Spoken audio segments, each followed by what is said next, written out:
Hello मेरे प्यारे बच्चों, मैं हूं कुलदीप शर्मा। आप हैं मेरे साथ केएस इंस्टीट्यूट के लाइव ऐप पर। तो आज हम करेंगे 11th क्लास का second lecture, some basic concepts of chemistry. तो प्रीवियस क्लास में मैंने कुछ ज़्यादा कराया नहीं था, बस यही बताया था कि केमिस्ट्री क्या है, इंट्रोडक्शन बताया था केमिस्ट्री का। उसके बाद मैंने आपको बताया था केमिस्ट्री का क्लासिफिकेशन कौन कौन सी ब्रांचेज में हुआ है। तो मेनली 3 ब्रांचेज मैंने आपको बताई थी, organic chemistry, inorganic chemistry and physical chemistry. तो आज हम करेंगे मैटर।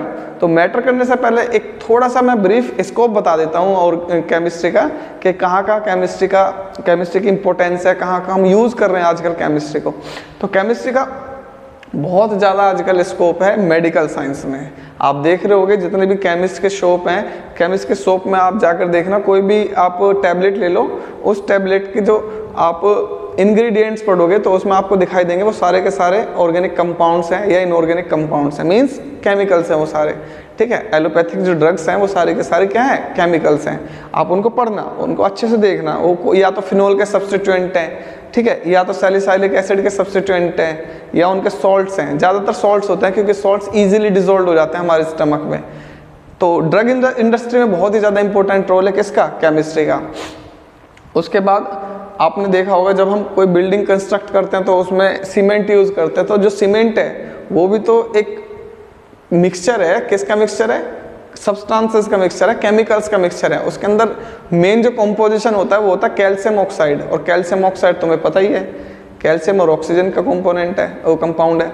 तो ये बिल्डिंग मटेरियल लाइक सीमेंट, ठीक है, सैंड जैसा रेत होता है वो सिलिका होता है, SiO2। तो बहुत सारी जितने भी बिल्डिंग मटेरियल्स हैं, बिल्डिंग कंस्ट्रक्शन साइट्स हैं, वहाँ पर जो सब्सटेंस जो यूज़ होते हैं केमिकल्स, आपने पीओपी सुना होगा, बिल्डिंग्स को डेकोरेट करने के लिए जो सीलिंग है, सीलिंग को डेकोरेट करने के लिए पीओपी का यूज़ करते हैं, ठीक है, प्लास्टर ऑफ पेरिस बोलते हैं इसे, तो वो भी एक केमिकल है। तो बिल्डिंग कंस्ट्रक्शन में या जितने भी हम ये जितने बड़े बड़े प्रोजेक्ट बनते हैं, बिल्डिंग्स बनती हैं, उनमें जो केमिकल्स यूज़ होंगे, उनमें सब्सटेंसेस यूज़ होंगे, वो सब क्या है, केमिस्ट्री की ही वजह से हैं।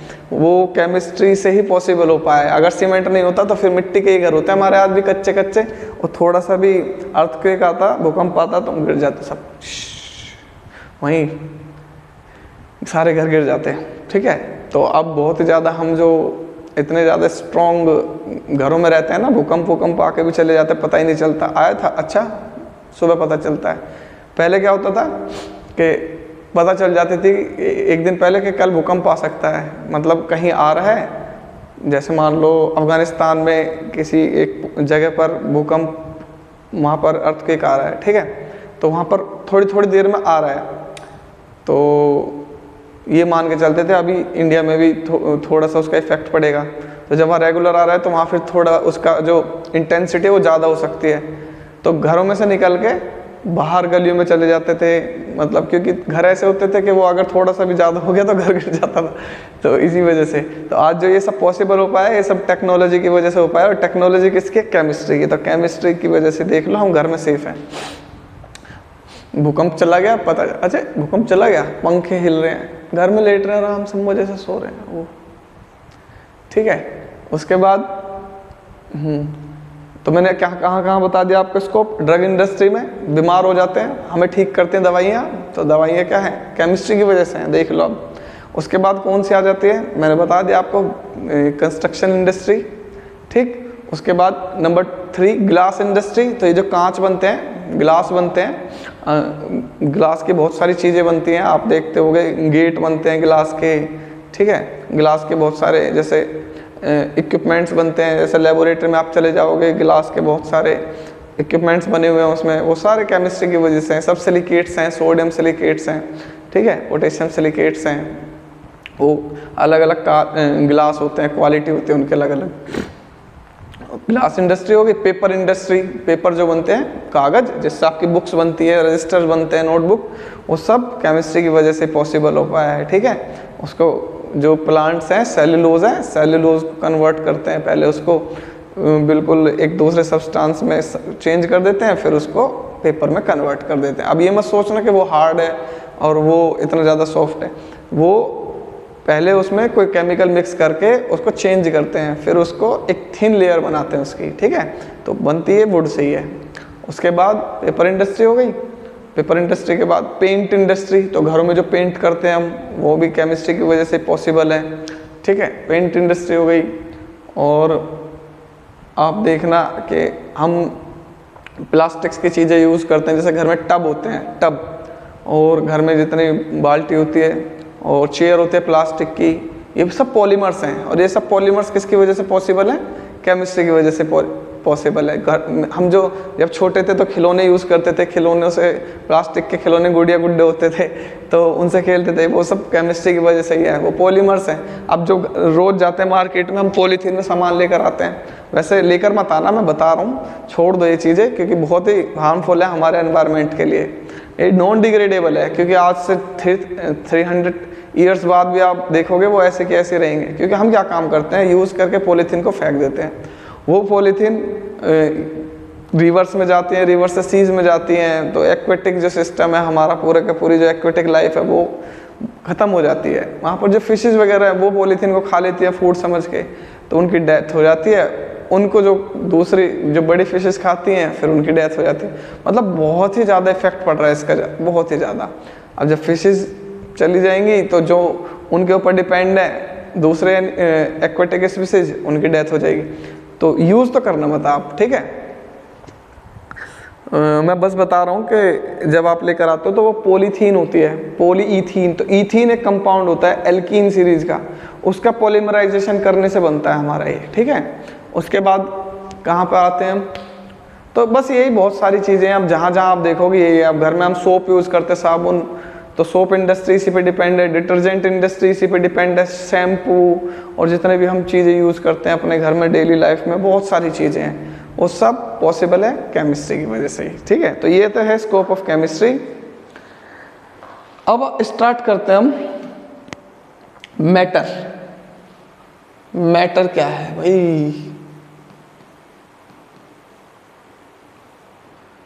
तो मैटर क्या है? तो matter is anything which having mass occupy space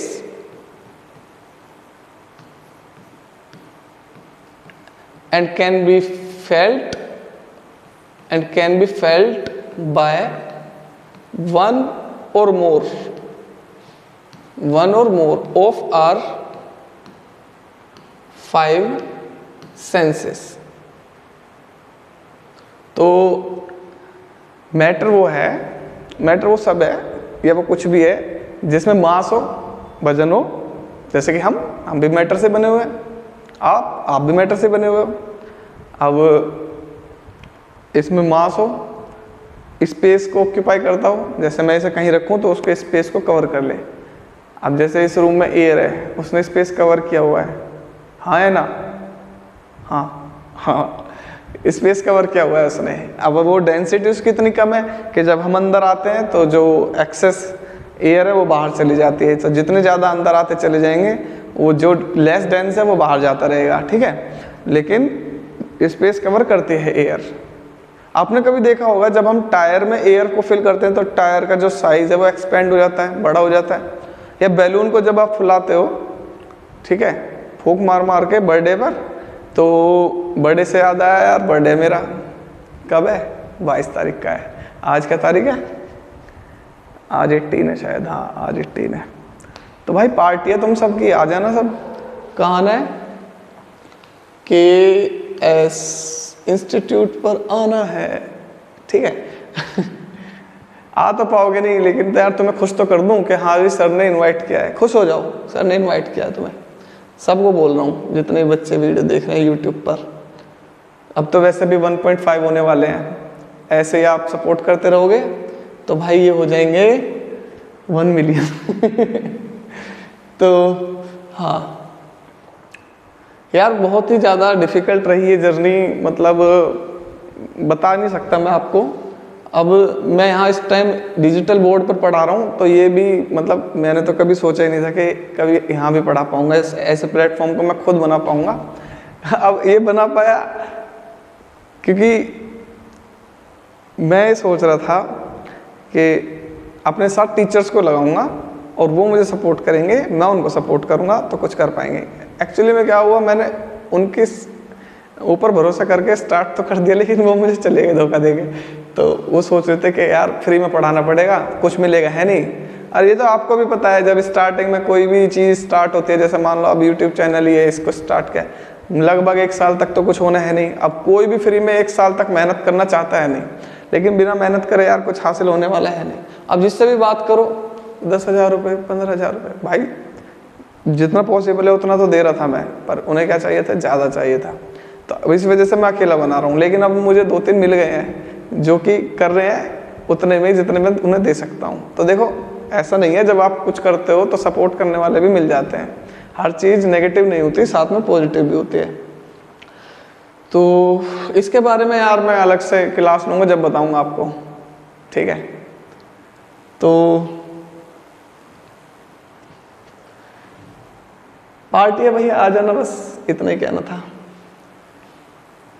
तो मैटर जो स्पेस कवर करे, जिसमें मास हो और जिसको मैं फील कर सकूं, ठीक है, मतलब देख सकूं, छू सकूं, अपने स्किन से बता सकूं, स्मेल कर सकूं। अब जो स्मेल आ रही है वो गैस की तो आ रही होगी, कोई सब्सटेंस गैसेस फॉर्म में होगा उसी की तो आ रही होगी, ऐसा थोड़ी ना ऐसे ही स्मेल आ रही है किसी की भी, ठीक है।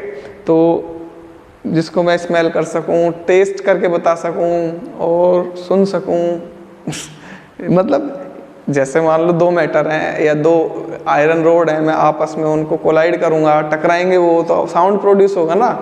तो वो साउंड प्रोड्यूस हो रहा है, मैटर से तो हो रहा है। तो ये है। तो मैटर का अब करेंगे हम क्लासिफिकेशन। तो मैटर का क्लासिफिकेशन कैसे करेंगे, तो मैटर क्लासिफाइड होगा मेनली 2 कैटेगरी में। तो मैं बहुत डीप में कराऊंगा केमिस्ट्री। और हाँ यार एक बात बतानी थी, अगर किसी को कंटेंट चाहिए तो मैंने बहुत मेहनत से कंटेंट प्रिपेयर किया आपके लिए, नोट्स। और वो नोट्स 2 तरीके के हैं, हैंड रिटन है, हैंड रिटन नोट्स हैं, वो जो मेरी गाइडेंस में बच्चों ने बनाए हैं हैंड रिटन नोट्स, प्लस जो नोट्स मैंने बनाए हैं कंप्यूटर से पीडीएफ, वो है, ये भी पीडीएफ में है, ठीक, plus PPT, plus DPP, plus NEET questions with solution, plus JEE questions with solution. ये सारे के सारा कंटेंट आपको, वीडियोस तो देखो आपको मैं सारे यूट्यूब पे दे रहा हूँ, बाकी आप ऐप पर भी ले सकते हैं वीडियो को, वीडियो के जो कोर्स है वो ले सकते हैं, ठीक है। यार बच्चों को भी थोड़ा सा सोचना पड़ेगा कि जब कोई इतना सारा सिस्टम जोड़ेगा आपके लिए या इतना कुछ करेगा तो थोड़ा सा सपोर्ट तो आपको करना ही पड़ेगा, क्योंकि सरवाइव करने के लिए मुझे मान लो किसी से कंटेंट बनवाना होगा तो मुझे यार उसको पे तो करना पड़ेगा। फ्री में नहीं करता यार कोई, कम में कर लेता है पर फ्री में कोई नहीं करता। मान लो कोई अच्छा इंसान है, वो 20,000 ले रहा है एक लेक्चर के, और मेरी बात मान के वो ज़्यादा से ज़्यादा 10,000 ले लेगा, लेकिन ऐसा नहीं है कि वो बिल्कुल फ्री में करा देगा। बिल्कुल फ्री में तो मैं ही करा सकता हूँ तुम्हें, ठीक है। तो ये सारा कंटेंट आपको पता है, ये सारा कंटेंट आपको एक साथ केवल 50 रुपीज़ में मिल जाएगा चैप्टर वाइज। तो जैसे मान लो आपको 12th क्लास वालों को भी बोल रहा हूँ मैं, ये सबके लिए है। अगर आपको 12th क्लास वाले बच्चों को सॉल्यूशन के चैप्टर का सारा कंटेंट चाहिए ऐसे ही, तो आपको 50 रुपीज़ पे करने पड़ेंगे बस। और 50 रुपीज़ पे कर देना आप इस नंबर पर 8800135075। जब इस पर पे कर दोगे तो आप इसका स्क्रीनशॉट भेज देना इसी नंबर पे व्हाट्सएप। तो इसी जिससे व्हाट्सएप आपका आएगा मैसेज, स्क्रीनशॉट आएगा, उसी पे ही सारा का सारा कंटेंट भेज दिया जाएगा। मैं नहीं भेजूंगा, जो भेजेंगे वो आपको सब चीज़ भेज देंगे। उनको पता है ये सारी चीज़ें क्या क्या भेजना है, किसको भेजना है, बस आपको बोल देना कि कौन से चैप्टर के लिए भेजना है। जैसे मान लो some basic concepts of chemistry आपने रीड आउट कर लिया, लेकिन आप ये मत समझ लेना कि वो रीड आउट करने से आपका पूरा का पूरा चैप्टर क्लियर हो गया।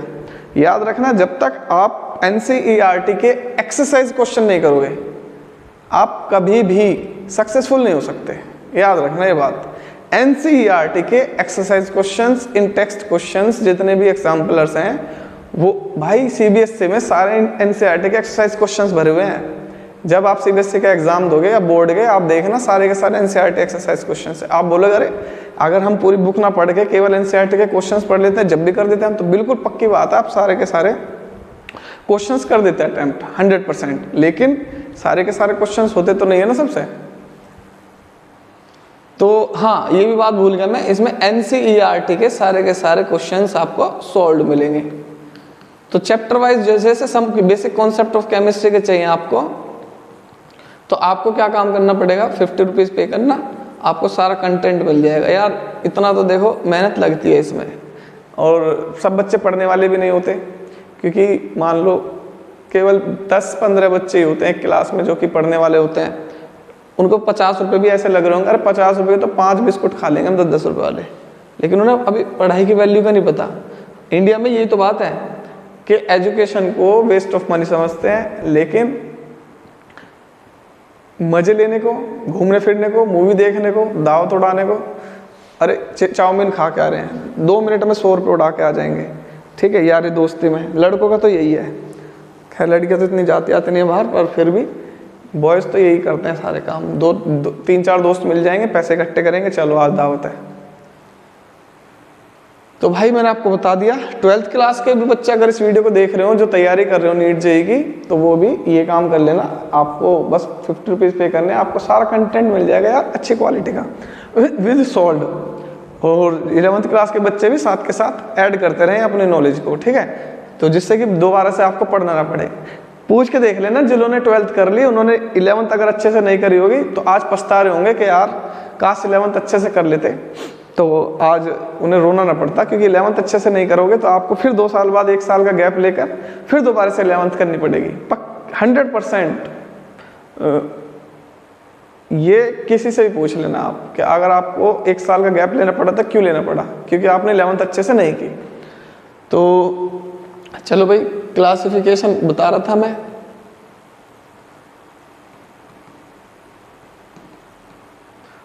मुझे ये बात 12th वाले बैच में भी बतानी पड़ेगी। तो एक होता है फिजिकल क्लासिफिकेशन और दूसरा होता है केमिकल क्लासिफिकेशन। अभी 1.5 घंटे में 12th की क्लास लेकर हूँ, 3 बजे से 5 बज गए होंगे। केमिकल क्लासिफिकेशन,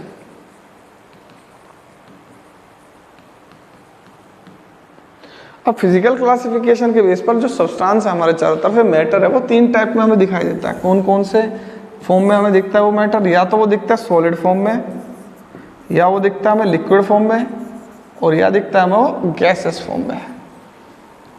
और केमिकल क्लासिफिकेशन के बेस पर हमें मैटर 2 टाइप से दिखता है अपने चारों तरफ। एक तो होता है वो प्योर फॉर्म में, और दूसरा होता है इम्प्योर फॉर्म में, और इम्प्योर फॉर्म को बोलते हैं मिक्सचर्स, ठीक है। और प्योर सब्सटेंस या प्योर फॉर्म, ये भी 2 टाइप का होता है हमारा प्योर सब्सटेंस। एक होता है एलिमेंट,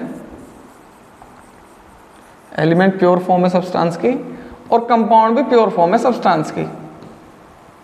इसकी खुद की अपनी यूनिक प्रॉपर्टीज होती हैं। मिक्सचर्स भी 2 टाइप के होते हैं। एक होते हैं होमोजीनियस मिक्सचर, और दूसरे होते हैं बेटा हमारे heterogeneous mixture. Homogeneous mixture and heterogeneous mixture, ये क्लासिफिकेशन हमें पढ़ना है बहुत अच्छे से। ऑल्दो एलिमेंट को मैं क्लासिफाइड कर सकता हूं फर्दर 3 टाइप में, metal, non metal, metalloids.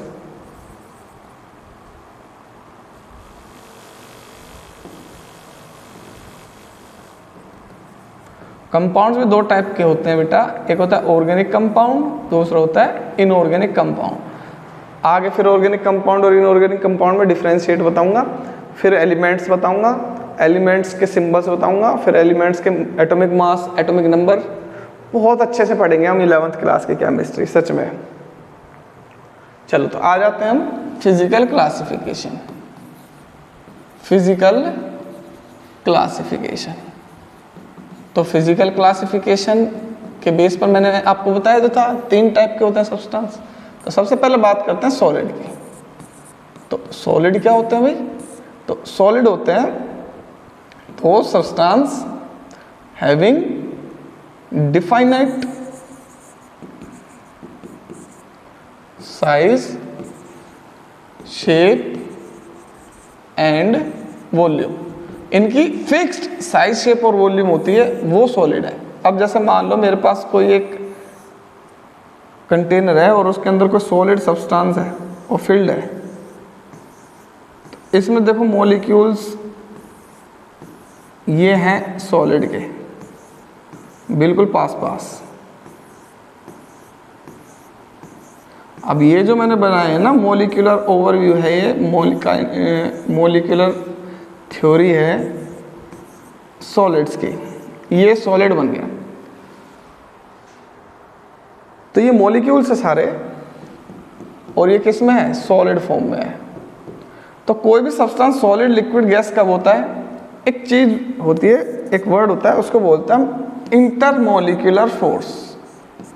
Intermolecular force, molecular के बिटवीन फोर्स।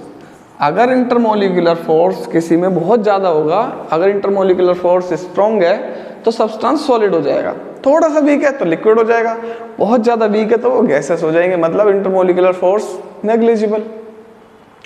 ठीक है, अब देखो इसके बाद बताऊंगा इंटरकन्वर्जन। तो सॉलिड्स क्या है? सॉलिड्स वो सब्सटेंस है जिनके साइज, शेप, वॉल्यूम फिक्स हो। ठीक है, मतलब जैसे मान लो मेरे पास ये पेन है, सॉलिड फॉर्म में, इसे मैं इस हाथ में पकड़ूं या इस हाथ में पकड़ूं, किसी चीज़ में रख दूं, उठाऊं, तो पेन पेन ही तो रहेगा, अपनी साइज, शेप, वॉल्यूम चेंज थोड़ी ना। ऐसा तो नहीं है इसे यहाँ से पकड़ के मैंने उधर रख दिया, दूसरी साइड कहीं दूसरी जगह रख दिया या नीचे डाल दिया तो ये साइज में हाफ हो जाएगा, उठा लिया डबल हो जाएगा, किसी बड़ी चीज़ में डाल दिया वॉल्यूम डबल हो जाएगा, छोटे में डाल दिया वॉल्यूम कम हो जाएगा। ऐसा नहीं होता है। सॉलिड की साइज से वॉल्यूम अपनी होती है, फिक्स होता है। क्यों? क्योंकि मॉलिक्यूल अपनी जगह पर फिक्स होता है, ये अपनी जगह से हिलते ही नहीं है, मूव ही नहीं करते। ठीक है, तो इनके करेंगे कुछ कैरेक्टरिस्टिक्स के। क्या कैरेक्टरिस्टिक्स होते हैं इनके? तो कैरेक्टरिस्टिक्स ऑफ सॉलिड्स, ठीक है, प्रॉपर्टीज ऑफ सॉलिड्स बोल सकते हैं या कैरेक्टरिस्टिक्स ऑफ सॉलिड्स। तो फर्स्ट यही है, साइज, शेप, वॉल्यूम फिक्स होते हैं इनके। सेकंड कैरेक्टरिस्टिक्स इसका ये है, सॉलिड्स होते हैं हार्ड, ठीक है, एंड रिजिड, बहुत ज़्यादा हार्ड होते हैं ये। ठीक है, वैसे सॉलिड भी दो टाइप के होते हैं, एक ट्रू सॉलिड होते हैं, दूसरे सूडो सॉलिड होते हैं। मतलब एक होते हैं क्रिस्टलाइन सॉलिड, दूसरे होते हैं अमोर्फस सॉलिड। तो अभी हम नॉर्मली सॉलिड ही बोल रहे हैं, तो सॉलिड को केवल ये मान के चलेंगे कि हम ट्रू सॉलिड की बात कर रहे हैं। तो सॉलिड होते हैं हार्ड। आयरन रोड होती है ना, वो ट्रू सॉलिड है, वो हार्ड है, क्रिस्टलाइन सॉलिड है वो। ठीक है, दूसरा इंटरमोलिक्यूलर फोर्स। हार्ड क्यों है ये?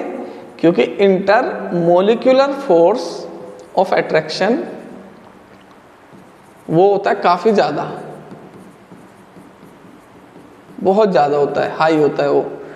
इंटरमोलिकुलर फोर्स ऑफ अट्रैक्शन ज्यादा होने की वजह से मॉलिक्यूल पास पास होंगे, जब पास पास होंगे तो भाई इंटरमोलिकुलर स्पेस कम होगा। तो इंटरमोलिकुलर स्पेस मतलब मॉलिक्यूल्स के between space, intermolecular space, molecules के बिटवीन जगह वो होती है बहुत कम।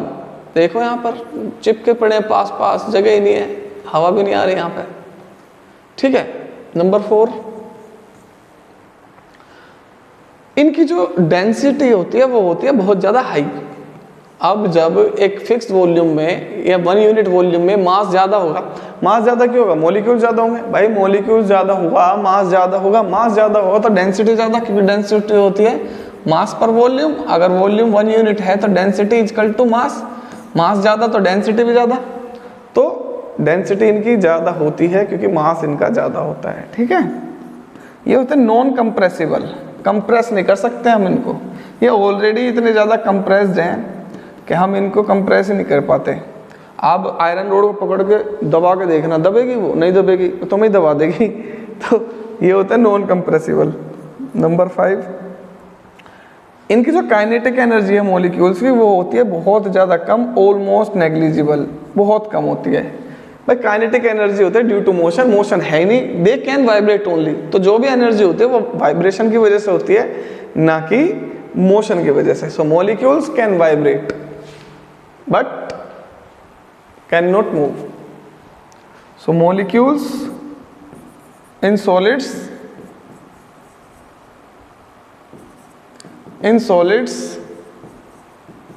can vibrate from their axis on their own axis। ठीक है, तो ये कैरेक्टरिस्टिक्स हो गए भाई हमारे सॉलिड्स के। अब जैसे आयरन, सारी के सारी मेटल्स सॉलिड है, एग्जांपल्स हैं मेटल्स, सॉल्ट्स, तो जितने भी सॉल्ट्स हैं ये सॉलिड्स होते हैं। ठीक है, ये एग्जांपल्स हैं सॉलिड्स के। अब आ जाते हैं हम लिक्विड्स। अब लिक्विड्स क्या है, तो मेरे प्यारे बच्चों लिक्विड्स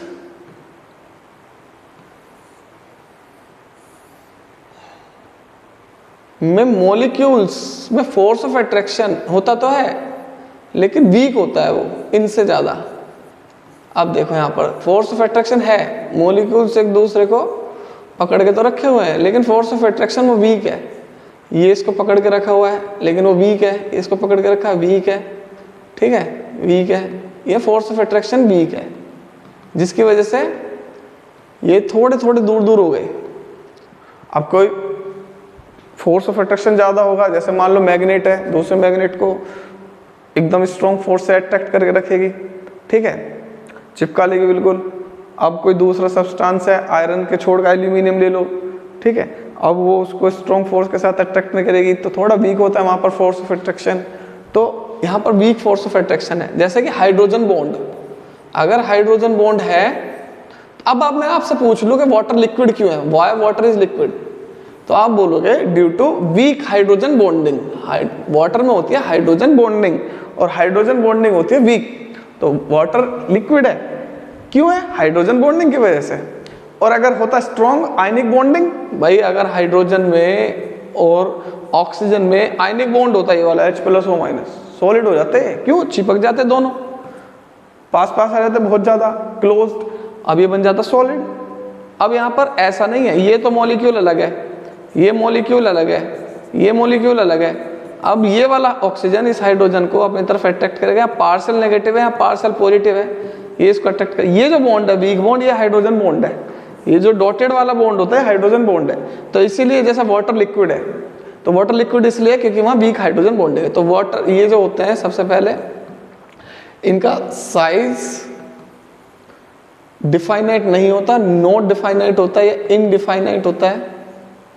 अब जिसमें इसको डालोगे आप, गिलास में डालोगे, गिलास की शेप ले लेंगे, किसी और वैसा कंटेनर में डालोगे उस कंटेनर की शेप ले लेंगे, बाल्टी में डाल देना बाल्टी की शेप ले लेंगे, लेकिन वॉल्यूम फिक्स रहेगा, वॉल्यूम डिफाइनाइट। ऐसा तो नहीं है कि गिलास का 1 लीटर लिया और बाल्टी में डाल दिया 10 लीटर की, में तो 10 लीटर का वॉल्यूम कवर कर लिया। वॉल्यूम उतने कवर करते हैं जितना होता है उसका। तो volume definite but size shape indefinite. ठीक है, अब फर्स्ट पॉइंट, क्यों होते हैं लिक्विड? क्योंकि यहां पर होता है weak intermolecular force, weak intermolecular force of attraction. Second point, intermolecular space होता है सॉलिड से ज्यादा, तो due to weak intermolecular forces intermolecular space होता है सॉलिड से ज्यादा। ठीक है, वहां इंटरमोलिकुलर स्पेस होता है बहुत कम, देख लो। नंबर थर्ड, डेंसिटी होती है इसकी सॉलिड से कम, क्योंकि मॉलिक्यूल्स कम है। देखो यहाँ पे 4 मॉलिक्यूल्स आ रहे हैं 1 रो में, और यहाँ कितना आ रहे हैं 1 2 3 4 5 6 आ रहे हैं। मॉलिक्यूल्स ज्यादा, मास ज्यादा, डेंसिटी ज्यादा। ठीक है, तो डेंसिटी कम। कंप्रेसिबल होते हैं, स्लाइटली कंप्रेसिबल या ऑलमोस्ट इनकंप्रेसिबल होते हैं, स्लाइटली बहुत कम, थोड़ी सी जगह होती है, इतनी ज़्यादा भी नहीं होती कि तुम इन्हें दबा सको। काइनेटिक एनर्जी ज़्यादा होती है इनकी सॉलिड से, क्योंकि मॉलिक्यूल्स मूव कर सकते हैं अपवर्ड टू डाउनवर्ड। ठीक है भाई, तो ये हो गया लिक्विड। अब आ जाते हैं हम गैस पर। अब मान लो ये मेरे पास एक कंटेनर है और इसमें गैस मॉलिक्यूल्स हैं, इसे बंद कर दो यार, नहीं तो भाग जाएंगे उड़ के बाहर। हाँ, अब सही है, ये तो गड़बड़ हो जाती है भाई। गैस मॉलिक्यूल्स को तो बंद करके रखना पड़ता है, ये तो मजे से घूमते रहते हैं चारों तरफ। इन्हें क्या है, इन्हें मतलब नहीं है किसी से भी, ये तो भाई निकल के बाहर फुर उड़ जाएंगे।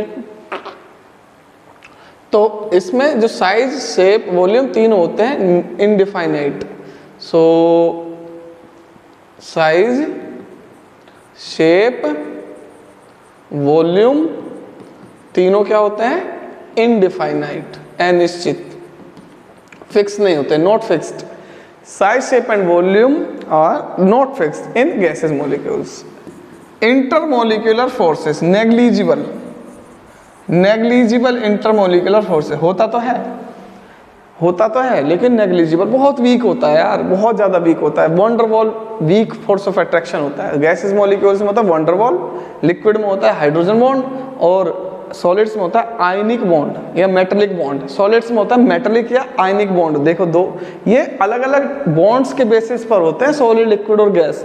जितना ज़्यादा फोर्स ऑफ अट्रैक्शन उतने ज़्यादा उसमें सॉलिड हो जाएंगे, जितना कम फोर्स ऑफ अट्रैक्शन वो लिक्विड हो जाएंगे। तो ये हो गया हमारा नेग्लिजिबल।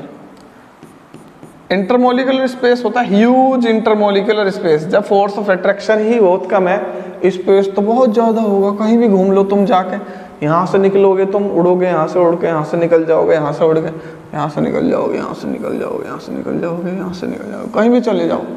अरे और सब में तो फंस जाओगे भाई, यहाँ नहीं फंसोगे, घूमते रहो मजे से। इंटरमोलिकुलर होता है स्पेस होता है ह्यूज। काइनेटिक एनर्जी होती है बहुत ज़्यादा ड्यू टू मोशन, मोशन बहुत ज़्यादा है यहाँ पर। डेंसिटी होती है लीस्ट, सबसे कम डेंसिटी होती है इनकी, क्योंकि मॉलिक्यूल्स बहुत कम है, पूरे वेसल में बहुत कम मॉलिक्यूल्स हैं। और हाईली कंप्रेसिबल होते हैं, these are highly compressible, compress कर सकते हो आप। तो ये हमारे solid, liquid and gas. I hope आपको बहुत अच्छे से समझ में आ गया होगा। तो लिक्विड वाटर बता दिया। गैस आपके कौन कौन सी होती हैं?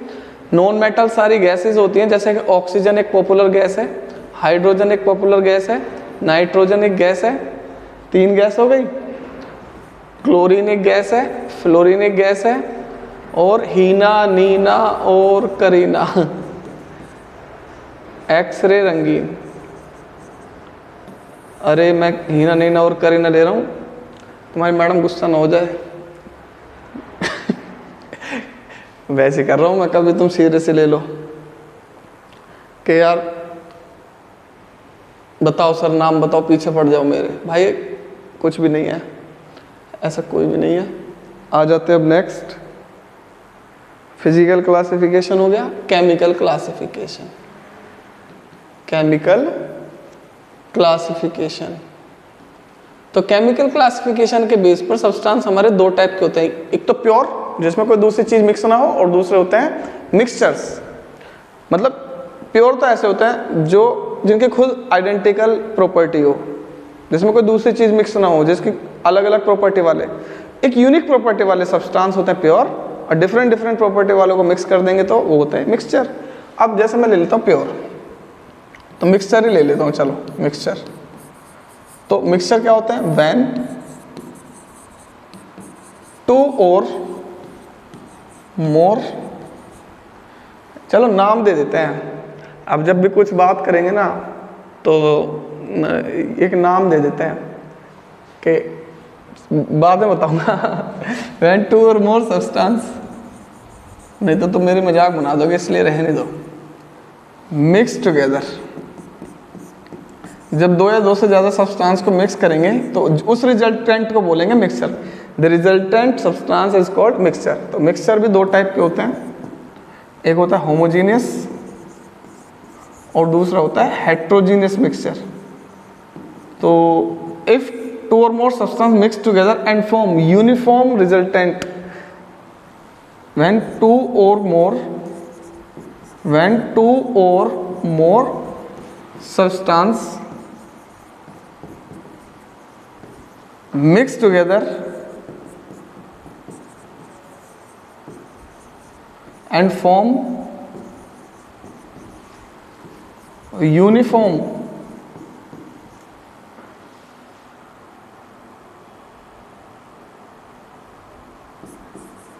throughout, form uniform substance throughout। तो एक ऐसा सब्सटेंस बनाए, यूनिफॉर्म सब्सटेंस बनाए पूरे के पूरे में। जैसे मान लो मैंने ले लिया वाटर और इस वाटर में मैंने डाल दिया NaCl। अब वाटर में जब आप NaCl डाल दोगे तो बिल्कुल ऐसा मिक्सचर बनेगा आपका कि आपको इसमें पता नहीं चलेगा कि वाटर में कोई दूसरा सब्सटेंस है भी या नहीं है। अगर है भी तो थ्रू आउट उसकी प्रॉपर्टी सेम होगी। ऐसा तो नहीं है कि वाटर ऊपर है या तुम्हारा सॉल्ट नीचे है या सॉल्ट ऊपर है वाटर नीचे है। थ्रू आउट उसकी प्रॉपर्टी सेम होगी, इक्वली डिस्ट्रीब्यूशन होगा वहाँ पर सोडियम क्लोराइड के पार्टिकल्स का। तो ये है तुम्हारा सॉल्यूशन होते हैं homogeneous mixture. Solutions are homogeneous mixtures. तो मिक्सचर दो टाइप के होते हैं, सॉल्यूशन और तुम्हारे होमोजेनियस एंड हेट्रोजेनियस। तो होमोजेनियस मिक्सचर होता है सॉल्यूशन और दूसरे होते हैं हेट्रोजेनियस। हेट्रोजेनियस कैसे होते हैं भाई? तो हेट्रोजेनियस होते हैं आपके जब दो या दो से ज्यादा सब्सटेंस को मैं आपस में मिक्स करूं और वो मिक्स होने के बाद बनाए non uniform mixture through out. ठीक है, उनकी जो प्रॉपर्टी है थ्रू आउट सेम ना हो। When the mixture doesn't have uniform property through out property same ना हो। जैसे मान लो वाटर में ऑयल मिक्स कर दो, ये ना मेरे पास वाटर, अब इसमें ऑयल डाल दो आप, ऑयल इन वाटर, तो ये पोलर होता है, नॉन पोलर होता है, आपस में मिक्स नहीं होंगे। ये ऊपर रहेगा ऑयल, तो जब ये ऊपर रहेगा तो थ्रू आउट प्रॉपर्टी सेम का होंगी। वाटर अलग है, ऑयल अलग है, प्रॉपर्टी अलग अलग हो जाएगी, तो ये हो जाएंगे हेट्रोजीनियस। तो ये दो टाइप के होते हैं, एक तो होता है कोलोइडल सॉल्यूशन। तो जो कोलोइडल सॉल्यूशंस होते हैं, कोलोइडल सॉल्यूशंस और सस्पेंशंस, ये होते हैं आपके हेट्रोजीनियस मिक्सचर्स। जैसे आपने सैंड पार्टिकल्स मिला दिए इसमें वाटर में, तो सैंड पार्टिकल्स और वाटर का मिक्सचर होता है सस्पेंशन। ऑयल पार्टिकल्स मिला दिए जैसे मिल्क वाटर में, तो वो बन जाएगा आपका कोलोइडल सॉल्यूशन। तो होमोजीनियस जब दो या दो से ज्यादा सब्सटेंस को आप आपस में मिला दो और थ्रू आउट प्रॉपर्टी सेम हो तो वो होमोजीनियस, और अगर थ्रू आउट प्रॉपर्टी सेम ना हो तो हेट्रोजीनियस। बस होमोजीनियस होता है सॉल्यूशन और हेट्रोजीनियस होते हैं आपके कोलोइडल सॉल्यूशन एंड सस्पेंशन। ठीक है, अब आ जाओ नेक्स्ट।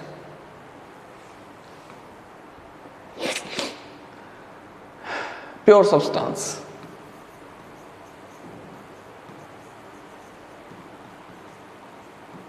भाई जिन्होंने वीडियो पहले से मतलब अच्छे से पढ़ रखा होगा मैटर, उन्हें तो ऐसा लग रहा होगा कि मिक्सचर क्या है, कुछ भी नहीं है, सब्सटेंस क्या है। भाई देख लो, जब भी आपका क्या जा रहा है, थोड़ा सा डाटा खर्च होगा, कम क्वालिटी में करके देख लो। 120 230 जो भी कम से कम क्वालिटी पॉसिबल हो उसमें करके देख लो। जरूरी कोई ना है फुल HD 4K करके देखोगे, भाई डाटा खर्च नहीं होगा तुम्हारा, थोड़ा सा होगा, पर यार इतना तो सपोर्ट कर सकते हो। अभी थोड़ी सी हल्की चीज़ चल रही होंगी क्योंकि अभी लेक्चर सेकंड ही स्टार्ट ही किया है मैंने, आगे आगे देखना होता है क्या। ठीक है,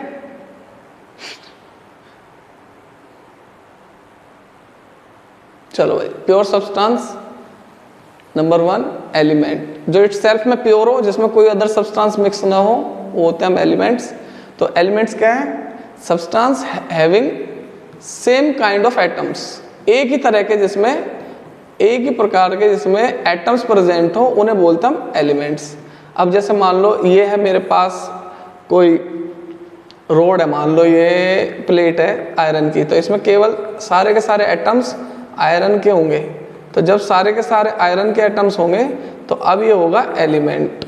ठीक है, अगर अलग अलग हो जाएंगे तो फिर ये प्योर नहीं होगा, फिर ये इम्प्योर हो जाएगा, मतलब मिक्सचर हो जाएगा। मान लो मैंने इसके अंदर आयरन के साथ कोई दूसरा मिला दिया, मान लो निकेल मिला दिया, तो फिर ये मिक्सचर हो जाएगा, होमोजेनियस मिक्सचर। तो सेम काइंड ऑफ एटम्स होंगे तो उसे बोलते हैं हम एलिमेंट। तो सारे तुम्हारे 1 to 118 एलिमेंट है, ठीक है, जो कि हमारे पास हैं अभी तक, हाइड्रोजन से स्टार्ट है। ठीक, और बिल्कुल लास्ट में तुम्हारा ऑर्गेनिसोन है, OG 118, ये 1 है। तो ये है एलिमेंट। उसके बाद आ जाते हैं भाई नंबर 2। अच्छा, एलिमेंट का क्लासिफिकेशन और बता देता है साथ के साथ, ऐसे ही बता देता हूँ। एलिमेंट्स 3 टाइप के हैं पीरियोडिक टेबल में हमारे पास, एक है मेटल, दूसरा है नॉन मेटल, तीसरा है मेटलॉइड्स। तो मेटल्स की जो नंबर्स हैं वो बहुत ज़्यादा है, 90 भी क्रॉस कर चुके हैं वो। तो मेटल्स क्या हैं? So metals are the substances, metals are the elements which having एक स्पेसिफिक प्रॉपर्टीज, कौन कौन सी प्रॉपर्टी है, like metals are good conductor of heat and electricity, metals have shining, तो मेटल्स की में शाइनिंग होती है स्पेसिफिक। आपने गोल्ड को देखा होगा कैसे चमक होती है गोल्ड में, मजा आ जाता है देख के, गोल्ड है भाई प्योर, है ना। सिल्वर में शाइनिंग होती है, आपने देखा होगा कॉपर में शाइनिंग होती है, तो मतलब मेटल्स में शाइनिंग होती है, मिलायबल होते हैं, मतलब अगर आप हैमर से इन्हें बीट करोगे थिन शीट में कन्वर्ट हो जाएंगे। आपने जब फॉइल देखी होगी, सिल्वर की फॉइल आती है, मिठाई पे लगी होती है, काजू कतली पे नहीं लगी होती सिल्वर फॉइल, बहुत बढ़िया लगती है वो। तो वो जो सिल्वर फॉइल है वो मेटल की बनी हुई है, इसलिए बन गई है क्योंकि वो मेटल है। नॉन मेटल नहीं बनते, वो ब्रिटल होते हैं, जैसे आप उस पर हैमर लगाओगे वो ब्रेक हो जाएंगे, पीसेज में कन्वर्ट हो जाएगा, ठीक है। ये डक्टाइल होते हैं, जैसे आप उनको गर्म करके फोर्स लगाओगे दोनों साइड से थिन वायर बना सकते हो आप इनसे, ठीक है। तो लस्टर होते हैं, ये सोनरस होते हैं, इनकी प्रॉपर्टीज़ है मेटल्स की, ठीक है। और नॉन मेटल्स में इसके अपोजिट प्रॉपर्टी होती है, ना तो कंडक्टर होते हीट के, ना इलेक्ट्रिसिटी के कंडक्टर होते, ना मेलायबल होते हैं, ना डक्टाइल होते हैं, ना शाइनिंग होते हैं, मतलब ये डल होते हैं, ठीक है। ये सारे नॉन मेटल्स हैं, सारी गैसेस नॉन मेटल्स हैं क्योंकि वो नॉन कंडक्टर है हीट और इलेक्ट्रिसिटी की। ऑलमोस्ट सारे जो मेटल्स हैं वो हार्ड होते हैं एक्सेप्ट मरकरी, ठीक है। सबसे ज़्यादा जो कंडक्टेंस होती है वो सिल्वर की होती है, silver is the highest conductor of electricity, याद रखना सिल्वर की कंडक्टेंस सबसे ज़्यादा, ठीक। और मरकरी लिक्विड है, और गोल्ड सबसे ज़्यादा मलायबल है, और डक्टाइल भी सबसे ज़्यादा गोल्ड है, ठीक है। तो इसका मतलब अब फॉइल जो बनेगी अब गोल्ड की बनेगी चलो भाई, अब नंबर 3 मेटलॉइड्स। मेटलॉइड्स होते हैं जिनमें मेटल्स नॉन मेटल की मिक्स प्रॉपर्टी है, जैसे कि सिलिकॉन, जर्मेनियम, ठीक है, बोरोन, ये मेटलॉइड्स है तुम्हारे, इनमें मिक्स प्रॉपर्टी होती है, ज़्यादा नहीं होते, 6-7 होते हैं बस, ठीक है। तो ये है आपके मेटल नॉन मेटल मेटलॉइड्स। अब आ जाते हैं हम कंपाउंड्स। तो भाई यही चलेंगे अब, इन्हीं का ही टाइम है अब कंपाउंड्स का। तो कंपाउंड्स की खुद की भी प्रॉपर्टी यूनिक होती है, स्पेसिफिक होती है। So when the atoms of different elements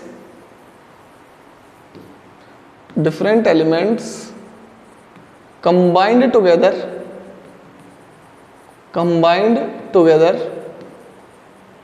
in a fixed ratio, the products of formed are called compounds. Yeah, compounds are formed.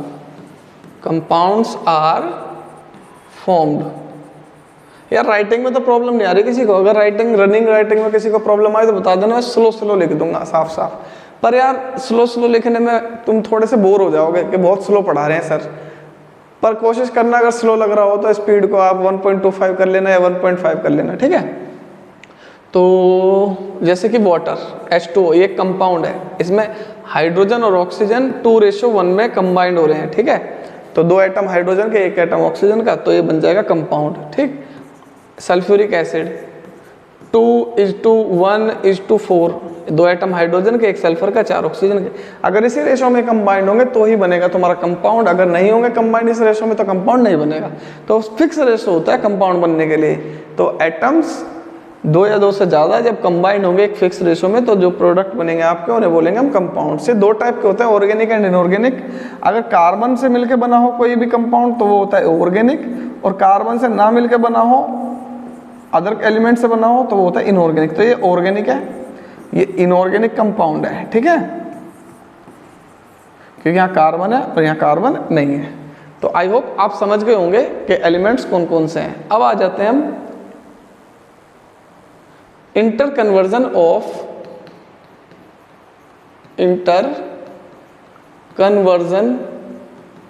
Of state of matter. तो मैटर की स्टेट को convert कैसे करेंगे। मान लो मेरे पास कोई सॉलिड है और मुझे उसको लिक्विड में बदलना है, तो कैसे कन्वर्ट कर सकता हूं मैं, और उसको गैस में बदलना है। तो अगर मैं सॉलिड को लिक्विड में कन्वर्ट करना चाहता हूं तो आपको करना पड़ेगा उसका टेम्परेचर राइज, गर्म करना पड़ेगा, और अगर फर्दर उसका टेम्परेचर राइज कर दोगे तो वो गैस स्टेट में आ जाएगा।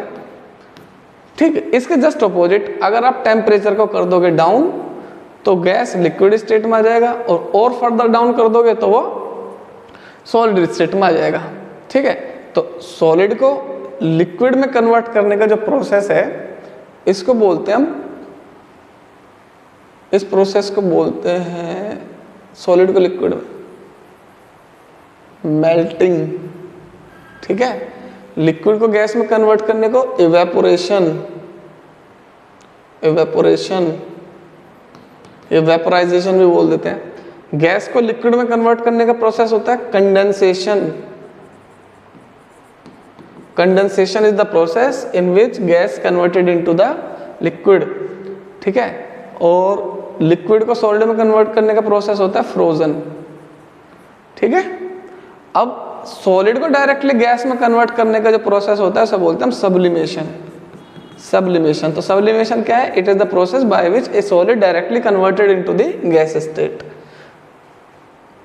अब मान लो मेरे पास है एक वर्ड वेपर और दूसरा वर्ड है गैस, इन दोनों में क्या डिफरेंस है? तो गैस तो होती है स्टेट ऑफ मैटर, जैसे कि ऑक्सीजन एक गैस है, बट वाटर एक गैस कोई ना है। लेकिन वाटर को अगर मैं हीट अप करूंगा तो वाटर गैसेस स्टेट में आ जाएगा, तो आप उसे वाटर की गैस नहीं बोलोगे, आप उसे बोलोगे वाटर वेपर्स। तो जो सब्सटेंस एसटी पेपर ऑलरेडी लिक्विड हो, जो एसटी पेपर ऑलरेडी लिक्विड हो और हम उसको हीट अप कर दें और गैस स्टेट में ले आए तो उसकी स्टेट, गैस स्टेट को बोलते हैं vapour. So what is vapour? Vapour is the gases state of any liquid and gas is the state of matter. तो गैस तो खुद एक स्टेट है मैटर की, लेकिन लिक्विड की गैस स्टेट को हम वेपर बोलते हैं। जैसा अल्कोहल है, लिक्विड है, अगर मैं अल्कोहल को हीट करूंगा तो उसकी वेपर्स बन जाएंगी, तो आप अल्कोहल की वेपर्स बोलोगे, अल्कोहल वेपर्स, ये नहीं बोलोगे कि अल्कोहल जा रहा है। ठीक है, अल्कोहल की वेपर्स हो जाएंगी फिर वो। तो मेरे प्यारे बच्चों, ये हुआ मैटर हमारा, इंटरकन्वर्जन। कल मैं करूँगा आपको compounds, difference between organic compounds and inorganic compounds. उसके बाद कराऊंगा आपको elements, molar mass, molecular mass, percentage, ये सारी चीज़ें धीरे धीरे करते चले जाएंगे। Mole concept, stoichiometry, limiting reagent और सॉल्यूशन, मोलैरिटी सारा करेंगे धीरे धीरे। और जैसे आप मुझे अपना सपोर्ट, अपना प्यार दे रहे हो यार, ऐसे ही बना के रखो। सच में बहुत ही ज़्यादा खुशी होती है, बहुत ही ज़्यादा मोटिवेशन मिलती है मुझे जब आप मुझे इस तरीके से सपोर्ट करते हो। तो थैंक यू सो मच मेरे प्यारे बच्चों, मिलते हैं हम नेक्स्ट क्लास में। लेक्चर नंबर 3 बहुत अच्छा होगा हमारा, हर लेक्चर बहुत अच्छा होगा। ऐसे ही आप मेहनत करते रहिए, भगवान आपको खुश रखे, भगवान आपको कामयाब बनाए। और कम से कम आज के लिए मैं यही कहना चाहूँगा कि यार तुम सब बहुत अच्छे हो, लेकिन हर दिन अपने आप में इम्प्रूव करने की कोशिश क्या करो। अपने आप को इम्प्रूव करोगे, अपने आप में चेंजेस लाओगे तो ही आप जीवन में कभी भी सक्सेसफुल हो पाओगे। देखो, इम्प्रूवमेंट, हर आदमी कोई भी परफेक्ट नहीं है, वो इम्प्रूव कर करके अपने आप को परफेक्ट करता है। ठीक है, और परफेक्ट वो जब भी नहीं होता। अगर कोई अपने आप पर ये घमंड करता हो कि वो इस दुनिया में सब कुछ जानता है या उसे सब कुछ पता है, तो वो मूर्ख है। उसे ये नहीं पता इस दुनिया की जितनी भी नॉलेज है उसको डेसिमल में भी नहीं है, उसकी नॉलेज 0.0001 भी नहीं है। तो कोई सब कुछ नहीं जानता। मैं भी केमिस्ट्री में परफेक्ट नहीं हूँ, मैं खुद बोलता हूँ परफेक्ट कोई भी नहीं है। केवल मैं भी अपने आप को बोलता हूँ मैं केमिस्ट्री का स्टूडेंट हूँ, मैं ये नहीं बोलता मैं केमिस्ट्री में परफेक्ट हूँ। ठीक है, मैं ऑल्दो मुझे नॉलेज है लेकिन परफेक्ट कोई भी नहीं है। ठीक है, अपने आप में इम्प्रूव करते रहो, अपनी स्किल्स बढ़ाते रहो, ये स्किल्स आपको बहुत ज़्यादा हेल्प करेंगी। जैसे एक्स्ट्रा स्किल्स अपने आप में डेवलप करो, टाइपिंग स्पीड बनाओ, अपनी टाइपिंग स्पीड बनाओगे तो बहुत सारी आपके जो ऑप्शंस है वो आपके सामने रहेंगे। आपको नहीं पता इन चीज़ों का, मैं बता रहा हूँ आपको। और कोर्सेज आप आफ्टर 12th कर लेना वैसे, लेकिन जो घर पे पॉसिबल हो वो स्किल्स डेवलप कर लो अपने अंदर। बस यही कहना था, मिलते हैं हम नेक्स्ट क्लास में। Tata bye bye. हैशटैग नहीं भाई, अरे तुम पकड़ लोगे। चलिए बेटा, thank you so much, good luck, tata bye bye. यार 1 घंटे की होने वाली वीडियो, तुम तो परेशान हो जाओगे वीडियो को देखते देखते। सर तो इतना ज़्यादा लेंदी वीडियो बनाते हैं, हम नहीं देख रहे। भाई स्पीड बढ़ा लेना पर देख लेना बहुत मेहनत लग रही है सच में, आप ही के लिए कर रहा हूँ सच। चलिए।